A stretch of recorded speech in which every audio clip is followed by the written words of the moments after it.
अस्सलाम वालेकुम व्यूअर्स, आप देख रहे हैं फ्री आइडियाज़। आज की जो हमारी क्लास है वो है 6th क्लास। हमारा 6th कोर्स चल रहा है। बाकी की जो पीछे 1 2 3 4 5 क्लासेस हैं वो मैंने कर दी हैं अपलोड। ऊपर स्क्रीन पे आपको नज़र आ रहा होगा, डिस्क्रिप्शन पे भी उनका लिंक है। मैं बार बार आपको कहती हूँ कि इनकी एक अलग से प्लेलिस्ट है ताकि आपको बार बार इनको देखने में मसला, इनको ढूंढने में कोई भी मसला पेश ना आए। और जो न्यू है मेरे चैनल को सब्सक्राइब करें ताकि आपको ये वीडियोस बिल्कुल भी नज़रों के सामने से हट ना सके। और दूसरी बात ये कि लाइक भी ज़रूर करें और कमेंट्स तो आप कर ही रहे हैं, लेकिन मज़ीद ज़्यादा कमेंट्स करें ताकि मुझे आपके मसले पता चल सके और मैं उनका हल निकाल सकूं, क्योंकि कमेंट ही एक ऐसा ज़रिया है जिससे मैं आपके साथ कनेक्ट रह सकती हूँ और आप मेरे साथ रब्ता कर सकते हैं। वैसे तो इंस्टा पे भी मैं आपको रिप्लाई कर दूँगी। अदरवाइज़ चलते हैं आज की क्लास की तरफ। आज की क्लास है बेसिक शलवार साइज़ कर लें, बेसिक शलवार पैटर्न कर लें। बेसिक शलवार का तरीका मैं आपको आज बताने लगी हूँ कि वो क्या है। वैसे तो आज के दौर में ट्राउज़र्स इतने इन हैं कि शलवार बहुत कम लोगों को पता है कि जो बेसिक शलवार थी वो कैसी होती थी। बेल्ट वाली शलवार या तो ट्राउज़र्स, बस बेल बॉटम कर लें, बॉटम कर लें, कोई भी ट्राउज़र कर लें। ज़्यादातर लड़कियां यही पसंद करती हैं और शलवार मोस्टली लड़कियों को नहीं आती बनानी। खैर कोई बात नहीं, मेरे इस तरीके से आपको सब कुछ आना शुरू हो जाएगा इंशाल्लाह। मैं चाहती हूँ कि आप सब ये सीखें, जो मैं आपको सिखा रही हूँ वो आप सब सीख लें। यहाँ पर जो आपको ये दो ड्रॉ की हुई शलवारें नज़र आ रही हैं, ये है बिल्कुल सिंपल शलवार कटिंग और ये है कलियों वाली। इसके अलावा मेरे पास स्पेस नहीं थी, उसके अलावा मैं आपको एक और जो आधी कलियों वाली होती है शलवार वो भी बताऊंगी। अभी तो खैर मैं आपको ये सिंपल शलवार का बताती हूँ कि जो बिल्कुल सीधी सीधी कटिंग के साथ बनती है। इसमें कोई कली, कोई कपड़ा, कोई पल्ली, कुछ भी नहीं ऐड किया जाता। ये सिंपल तैयार होती है, लेकिन कपड़े पे डिपेंड करता है कि अगर तो आपका कपड़ा बर में बहुत ज़्यादा है, यानी कपड़े की विड्थ बहुत ज़्यादा है, तो आपकी ये सिंपल शलवार नॉर्मल घेर में तैयार हो सकती है। नॉर्मल टीन एजेस लड़कियों के लिए नॉर्मल कपड़े में ये तैयार हो सकती है। जो थोड़ी सी हेल्दी हैं उनको हमेशा कली वाली शलवारें ही आती हैं। उनके लिए जो शलवार का घेर है वो कभी भी पूरा नहीं होता। बेसिक और जो सिंपल शलवार है उसकी कटिंग इंतहाई आसान है, उसको आपको सिलाई करने में कोई मसला नहीं होगा। ये सामने ट्रेस है, आपको नज़र आ रहा होगा। इसमें चंद चीज़ें हैं जिनको आपने मद्देनज़र रखना होता है। शलवार की जो लंबाई है वो 36 इंच नॉर्मल लोगों को पूरी आती है। 36 इंच की शलवार इनफ होती है। कोई बहुत हाइटेड हो तो उसमें फिर होता है कि 38 39 तक शलवार, 40 भी होती है, लेकिन 36 इंच ज़्यादा इस्तेमाल होने वाला साइज़ होता है। लंबाई आपने 36 इंच कपड़े में निकाल ली है। उसके बाद जो घेर नॉर्मली यूज़ होता है वो 20 इंच घेर यूज़ होता है, जो आपने 4th फोल्ड में रखना होता है। अब ये 4th चौथा हिस्सा है 20 इंच। जब आप इसको खोलेंगे शलवार को तो ये हो जाएगा 40 इंच, और जब आप राउंड अबाउट देखेंगे तो 40 और 40 80 हो जाएगा। 80 इंच ये आपका घेर आएगा, लेकिन ये राउंड अबाउट है। 20 नॉर्मल थाइज वालों के लिए है, यानी कि आप देख लें कि थोड़ी बहुत हेल्दी लोगों के लिए 20 इंच का घेर इनफ है। और ये होती थी पहले ज़माने में। अभी भी जो थोड़ी सी एजिड औरतें हैं वो इसी तरह का घेर पहनती हैं कि ऊपर से भी खुला होता है जहाँ इलास्टिक डलती है और नीचे से भी खुला होता है। ये जो घेर है ये थाइस का घेर होता है। ये वाला घेर है ये थाइस का होता है, यानी कि ये आसन के पास से हम इसका साइज़ करते हैं। वो भी हमने लिया है 20 इंच, यानी राउंड अबाउट देखा जाए तो 80 इंच है। अदरवाइज़ एक टांग का अगर आप देखेंगे तो 40 इंच बनता है। 40 इंच ये घेर बना है। ये तो चौथा हिस्सा है ना। कपड़े को जब हम फोल्ड करते हैं तो वो 4 तहों में फोल्ड होता है। इसी तरह से जब आपने ये घेर निकाल लिए, पहले जो ये सिंपल शलवार जब बना करती थी तो उस टाइम ये ऊपर से भी इतना ही खुला रखा जाता था और थाइस के पास से भी इतना ही खुला। और बेसिक जो आसन का साइज़ होता है वो 17 इंच होता है। 17 इंच की जो आसन होती है वो एग्जैक्ट होती है। थोड़ी सी बड़ी औरतों के लिए कर लें अगर आप तो 17 इंच बिल्कुल परफेक्ट है। थोड़ी गर्ल्स पर अगर आप आ जाते हैं, स्लिम एंड स्मार्ट गर्ल्स पर आ जाते हैं, तो उनके लिए 15 इंच की आसन तैयार होती है। उम्मीद है कि आप लोग कॉपी पेंसिल लेकर बैठे होते हैं, जिसकी वजह से आपको ये छोटे छोटे जो पॉइंट्स हैं ना, ये भी नोट डाउन करने चाहिए। जैसे अब मैंने 17 इंच की आसन अगर लिखी है तो ये थोड़ी सी हेल्दी लोगों के लिए है। 15 इंच की जो आसन है ये टीन एजेस गर्ल्स के लिए है, यानी थोड़ी सी स्मार्ट लड़कियों के लिए 15 इंच की आसन बिल्कुल ठीक होती है। आसन बहुत ज़्यादा लंबी होने की वजह से शलवार खिंचती है, शलवार बल खाती है, इधर उधर होती है, आप कंफर्टेबल नहीं होते हैं। आसन आपकी अगर परफेक्ट साइज़ पे होगी तो आपकी शलवार कभी भी खिंचेगी नहीं और बल भी नहीं खाएगी। ये तो कुछ 3-4 चीज़ें मैंने आपको बता दी। उसके बाद पौंचा हमेशा शलवार का 7 इंच परफेक्ट साइज़ होता है। क्या टीन एजेस हैं, क्या हेल्दी हैं, क्या नॉर्मल हैं। कुछ लोग जो होते हैं जिनकी टांगें नीचे से बहुत मोटी होती हैं, उनको नहीं पसंद होता कि वो 7 इंच पहने, क्योंकि उनको वो बहुत ज़्यादा टाइट हो जाता है। उनके लिए फिर 8.5-9 वो 8.5-9 अपनी चॉइस पर पहनते हैं। अदरवाइज़ शलवार को देखा जाए तो 7 इंच पांचा शलवार का बिल्कुल ठीक होता है। ठीक है, उसके बाद जब आपने ये तिरछी लाइन लगानी है, इसका बड़ा ख़ास ख्याल रखना है कि कटिंग के वक्त जब आप ये तिरछी लाइन लगाते हैं, कटिंग के वक्त जब आपने ये तिरछी लाइन लगानी है ना, तो इसका बड़ा ही ख्याल ये रखना है कि ये एग्जैक्ट तिरछी ही होनी चाहिए। और अक्सर लोग कर देते हैं कि यहाँ से डायरेक्ट यूँ निकल जाते हैं, ऐसे आपने नहीं करना।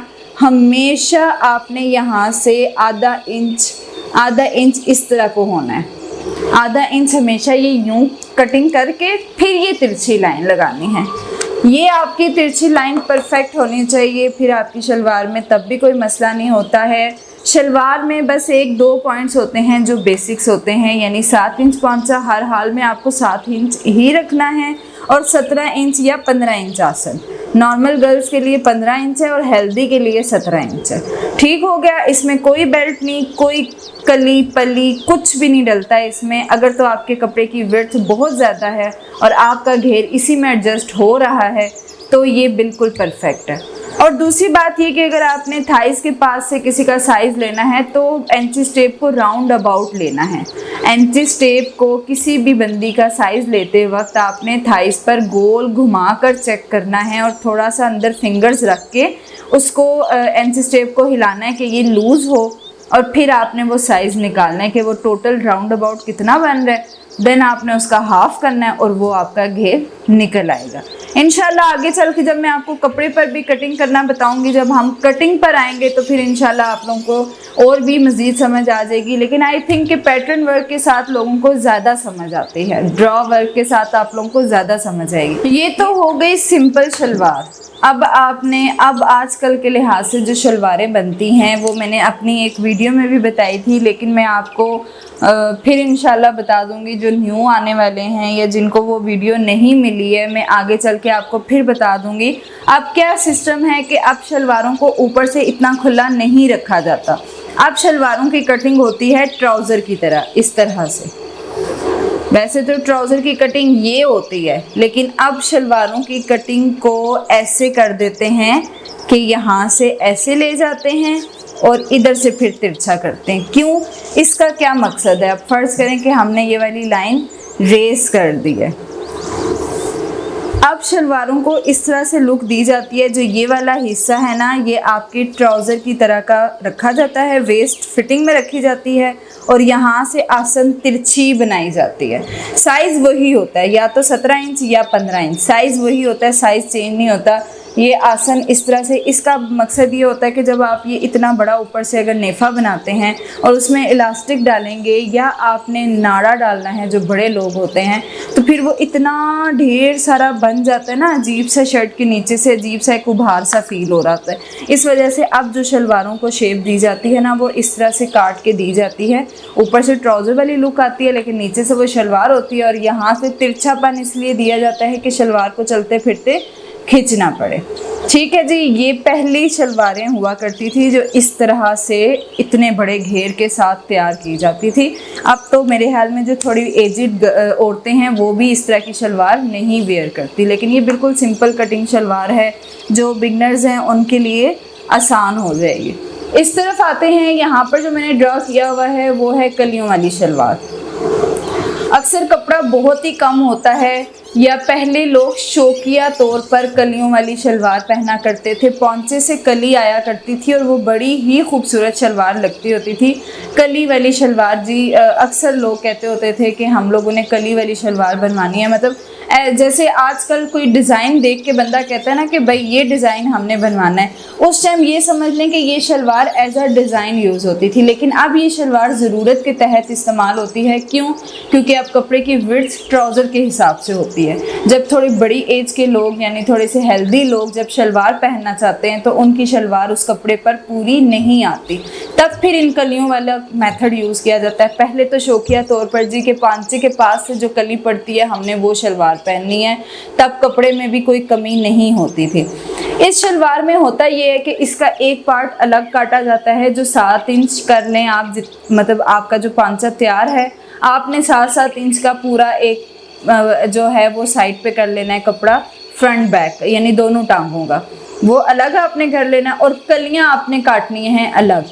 अब इसमें ये देख लें कि 7 इंच 7 इंच 7 इंच जो ये मैंने साइड वाला कपड़ा लिया है पूरा ये 7 इंच है ऊपर से लेके नीचे तक, इसको मैंने कट कर दिया। अब इसमें हमें घेर बड़ा करना है, तो बाकी जो कपड़ा हमारे पास रह गया है उसको मैंने किस तरह करना है कि नीचे से आप देखें 2 इंच का साइज़ लिया है, ऊपर से 13 यानी टोटल ये 20 इंच हो गया है। और इसी तरह आसन भी वही है, साइजेस वही रहेंगे शलवार के, कुछ बस शेप्स पैटर्न कुछ चीज़ें चेंज हो जाती हैं। जब आपको शलवार कपड़े में नहीं तैयार हो रही होती तो आपको कुछ कलियां वगैरह डालनी पड़ जाती हैं, बस ये चीज़ होती है। तो घेर भी मैंने देखे हैं उतना ही रखा है, बस मैंने ये 4 कलियों वाली शलवार आपको बताई है। इसी शेप में 2 कलियों वाली भी होती है जो सिर्फ फ्रंट पे 2 कलियाँ आती हैं पांचे तक। तो ये भी मैं पेपर वर्क में जब आपको बताऊंगी तो आपको ज़्यादा अच्छे से समझ आएगी कलियों वाली शलवार का तरीका। और सिंपल तो आपको उम्मीद है कि समझ आ गई होगी, ये बहुत सिंपल है। अच्छा जी, 4 कलियों वाली और 2 कलियों वाली जो पांचे तक की शलवार थी वो तो हमने आपको बता दिया। अभी मैंने जो यहाँ पे कोड ड्रॉ की है वो आती है आधी कलियाँ, वो आपकी पड़ती हैं थाइस से थोड़ा सा नीचे तक, मतलब 4 कलियाँ डालते हैं। जिनको पांचे तक की कलियाँ पसंद नहीं होती हैं, ज़्यादातर अमूमन ये जो मेथड हैं ये बहुत हेल्दी लोगों पर इस्तेमाल होते हैं, अदरवाइज जो स्लिम एंड स्मार्ट होती हैं उनको इतना झंझट करने की ज़रूरत नहीं होती। इसमें भी साइजेस सारे वही हैं, हर चीज़ वही है, घेर वगैरह हर चीज़ आसन वगैरह सब कुछ वही है। बस आपने कली का जो साइज़ लेना है वो किस तरह लेना है कि वो आपने यहाँ दरमियान से 20 इंच की लाइन खींचनी है नीचे तक, जितनी आपको कलियाँ चाहिए, जितना आपको घेर रिक्वायर्ड है आपने उतनी कलियाँ अगर डालनी है तो यहाँ से आपने 20 इंच तक का एक निशान लगाना है, उधर तक आपने कलियों को डालना है और फिर कलियों में से आसन का साइज़ आपने निकालना है और आपकी ये 4 कलियों वाली जो छोटी कलियाँ होती हैं वो शलवार हो जाएगी रेडी। ये हो गई हैं विदाउट बेल्ट सिंपल शलवारों का मैंने आपको थोड़ा सा बता दिया है। आप मुझे कमेंट्स में साथ साथ ज़रूर बताइएगा कि अगर मैं आपको कटिंग के थ्रू भी बताऊं, अगर आपको ये पैटर्न ड्रॉ वर्क इतना ख़ास समझ नहीं आया, उम्मीद है कि समझ आ जाएगी, लेकिन अगर आपको नहीं समझ आया तो मैं आपको कटिंग के थ्रू भी इन शलवारों का मेथड बता दूंगी। अच्छा, अभी जो मैं आपको ड्रॉ करके चीज़ें बता रही हूँ ये आपकी आसानी के लिए। अगर मैं साथ साथ ही कटिंग और कपड़ा लेकर आ जाऊँगी तो आप लोगों को कुछ समझ नहीं आनी। अभी जो ये आपका ड्रॉ वर्क है आप एज इट ऐसा ही वीडियो को बार बार देखें, स्टॉप कर करके देखें, या अभी आप साथ साथ ही कॉपी पेंसिल को साथ रखें और इस तरह की चीज़ों को साथ साथ ड्रॉ किया करें। एक नोट अपनी एक नोटबुक तैयार कर लें, क्लास 1, 2, 3 से लेकर आपने ऊपर मेंशन करना है और साथ साथ इन चीज़ों को ड्रॉ करना है। जब आप ड्रॉ करेंगी तो जब आप कटिंग करेंगी आपको एक एक चीज़ें खुद याद रह जाएंगी। अगर आप ड्रॉ नहीं करेंगी, आप डायरेक्ट कटिंग पर आएंगी तो आपको बहुत सारी कन्फ्यूजन होगी। ये चीज़ें होती हैं आपकी कन्फ्यूजन ख़त्म करने के लिए। अभी ये चीज़ें मैं आपको सिर्फ इसलिए बता रही हूँ कि आपकी ताकि प्रैक्टिस ज़्यादा से ज़्यादा रहे और कपड़े पर आप इस तरह सीख जाएं हर चीज़। 4 कलियों वाली शलवार और आधी कलियों वाली 2 कलियों वाली शलवार, ये चीज़ें तो मैंने आपको बता दी हैं। थोड़ा सा साथ बेल्ट वाली शलवार को भी देख लेते हैं। बेसिकली जो बेस होती है, जैसे हर चीज़ की कोई एक बेस होती है, बेस यही है हमारी। इसके बाद इसमें क्या चीज़ें ऐड होती हैं, किस तरह से इनको चेंज किया जाता है, वो एक अलग चीज़ है। बेस यही है शलवार की। इसके बाद आप बेल्ट डालें, कलियां डालें, आधी कलियां डालें, पलियां डालें, ये आपकी चॉइस है। बेल्ट वाली शलवार भी मैंने थोड़ी बहुत ड्रॉ की है कि आपको थोड़ा सा इसका भी नोट डाउन कर लें, ताकि आपको ये भी याद रहे कि हमने ये भी सीखनी है। बेल्ट वाली शलवार में होता ये है कि आपको बेल्ट अलग कट करना होता है, शलवार अलग कटिंग होती है। अब उसमें डिवाइड होता है कि आपकी लेंथ पर, अगर आपकी लेंथ 36 है, मतलब जितनी भी है 36 है 38 है, उसको आपने डिवाइड करना है। हमेशा आपने 9 इंच का बेल्ट अलग निकालना है। 9 इंच जो बेल्ट है वो नेफा फोल्ड होकर 7 इंच बेल्ट तैयार होता है, ठीक है। तैयार जो बेल्ट होता है वो 7 इंच होता है, 9 इंच पर कटिंग की जाती है। लेकिन 7 इंच आपने अलग करना है, और 7 इंच के बाद आपकी जितनी मतलब लेंथ आ रही है, आपने वो नीचे वाला हिस्सा अलग काटना है। नॉर्मली 32 इंच काटते हैं, और ऊपर से ये जो 36 इंच की शलवारें हैं उस पर मेथड ये यूज़ होता है कि 32 इंच को नीचे वाला हिस्सा निकालते हैं और 9 इंच ऊपर वाला बेल्ट काटते हैं, जो तैयार 7 इंच आता है। अच्छा, ये तो हो गई। उसके बाद जो घेर पे आ जाते हैं, जो बेल्ट होता है, बेल्ट का घेर लोगों को कन्फ्यूजन होती है कि हम बेल्ट किस घेर पर काटें। जो बेल्ट का घेर मतलब बेल्ट का जो साइज़ तैयार होता है वो आपकी कमीज़ की हिप लाइन से देखा जाता है। अगर आपकी कमीज़ की हिप लाइन 18 इंच है तो आपको 20 इंच बेल्ट तैयार रखना है, 2 इंच एक्स्ट्रा रखते हैं। अगर 20 है तो 22 इंच तैयार रखना है। ये बेल्ट का जो साइज़ है आपको हिप लाइन पर निकालना है, ये बेसिक नहीं हो सकता, ये हर किसी का डिफरेंट साइज़ होता है, ठीक है। इसी तरह आप शलवार का घेर भी बेल्ट के साथ साथ बढ़ा सकते हैं। अगर आपका ये बेल्ट 20 इंच है तो आपको शलवार का घेर भी बढ़ाना पड़ेगा। शलवार का घेर बढ़ाएं, जितना मर्जी रखें, लेकिन बेल्ट का साइज़ हमेशा आपने अपने हिप लाइन से निकालना है। ये आपको मैंने थोड़ा सा टॉपिक दे दिया है कि बेल्ट वाली शलवार भी होती है, उसका क्या पैटर्न है, कटिंग क्या है। पांचा वही होता है, 7 इंच ही होता है। हाँ, अलबत्ता इसकी आसन को भी डिवाइड करते हैं। आसन को 11 इंच काटते हैं। जो बेल्ट वाली शलवार होती है उसका जो निचला हिस्सा होता है ना, उसमें आसन 11 इंच काटते हैं, और जब ये ऊपर प्लस हो जाती हैं चीज़ें तो हमारी आसन तैयार आ जाती है। तो इसी तरह से ये थोड़ा सा मैंने आपको हिंट दे दी है कुछ शलवारों की। उम्मीद है कि आपको समझ आई होगी। और एक और बात, ये जो मैं यहाँ ड्रॉ करती हूँ ये हमेशा तैयार साइजेस होते हैं। ये हमेशा तैयार चीज़ के साइज़, तैयार चीज़ का मतलब ड्रॉ की हुई चीज़ होती है। जब आपने कोई भी चीज़ तैयार के निशान लगाने के बाद कटिंग करनी होती है तो उसको हमेशा 1-1.5 इंच का फासला रख के डॉटेड लाइन लगा के काटा जाता है। अच्छा, अब ये स्पेसिफिक साइज नहीं होता, लाजमी नहीं कि आपने 1.5 इंची कपड़ा छोड़ना है, 1 इंची छोड़ना होता है। अब हर किसी का ना अपना अपना हिसाब है, हर बंदा ये चीज़ें हिसाबन चलता है। फॉर एग्जांपल, अगर आपको सिलाई आ जाती है, आप परफेक्ट हो जाते हैं ना, तो फिर ये जो छोटी मोटी चीज़ें ना, इन पर आपको कभी भी लाइंस लगाने की या मेजर करने की ज़रूरत नहीं पड़ती है। उस पर ये होता है कि आपका एक अंदाज़ा बन जाता है। जब आपका एक अंदाज़ा बन जाएगा कि आपने आधे इंच पे कटिंग करनी है, 1 इंच पे कटिंग करनी है, तो फिर आपको निशान की ज़रूरत ही नहीं पड़नी। आपने फिर आंखें बंद करके काम करना है। फिर आप इतने प्रोफेशनल अंदाज से कटिंग करेंगे कि आपको फिर इतने ड्रॉ करने की चीज़ों की ज़रूरत नहीं पड़ती है। ये भी आप अपना हिसाब रख लें कि आपको कितना चाहिए। तो ओके जी, इंशाल्लाह आपको ज़रूर समझ आई होगी। उम्मीद है मैंने बहुत अच्छा कोशिश की है कि आप लोगों को समझ आ सके। वैसे तो अभी तक हर बंदा ही कह रहा है कि हमें काफ़ी अच्छा समझ आ रहा है। तो बस दुआओं में याद रखें, इंशाल्लाह आगे भी इसी तरह आपको मैं समझाती रहूँगी। ओके जी, खुदा हाफिज़। इंशाल्लाह नेक्स्ट क्लास में मुलाकात होती है।